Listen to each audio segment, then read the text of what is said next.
Завода координаторке, читувани колеги. Моите предходни колеги, които дискутираја, мислам дека долу покажаја.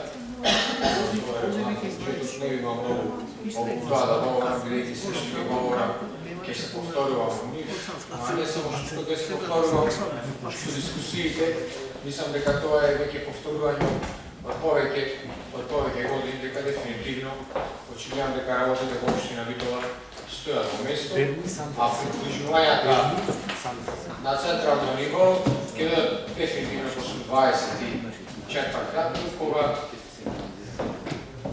народот ќе го кажи она вистинското, кога народот ќе пресуди особено за вистината која обелодени СДСН, вистината за Македонија.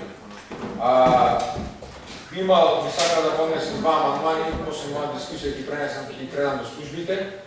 Едниот би бил за целосна санација и реконструкција за мини салата за бокс која се наоѓа близко од стадионот под Тумбекафе.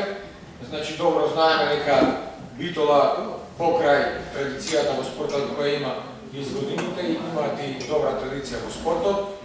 Знаеме дека во последните неколку години имаме 20 односно повеќе успешни спортисти кои успешно го представуваат нашиот град во земјата и странство. Сигурно знаете да не споделуваме слики дека условите таму се повеќе и од мизерни. Луѓето кои тренираат таму се ентузијасти, не се професионални спортисти, тренираат на некој начин со тие услови кои им се таму. Мислам дека мора општина Битола, покрај многуте работи кои треба да ги среди во спортот, кои ги имате ветено, а дефинитивно ги немате реализирано со 1 до 2. Можем да кажем училишни сали, тоа не се воопшто сали кои може да служат на професионалниот спорт. Значи, едниот би бил да се издвои околу 200.000 денари за санација и реконструкција на салата за бокс која е близко стојано до Тумбекафе, знаеме си дека е таа. А другиот би бил за уредување на простор во централното градско подрачје. Значи, два пати досега дискутирано за овој случај. Тоа се наоѓа кај местото Art-Пазар, поточно Српската автобуска, местото каде јас што живеам. На некои од претходните седмици до директорот комуналец достави фотографии, имав замолено да таму просторот биде саниран, бидејќи навистина таму е, мислам дека катастрофални се условите за функционирање, веќе децата таму нема каде да играат.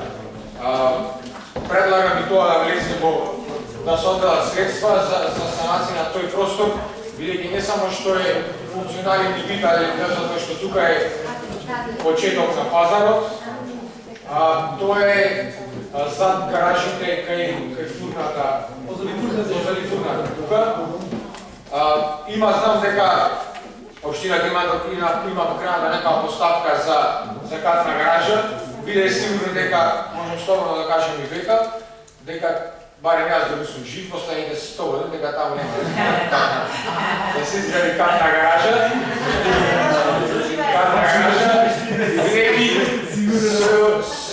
А зошто тоа го кажам, ќе ви кажам со два збора. Кога вие досега не успеете тоа да го изчистите, сигурно дека нема да може да изградите катна гаража.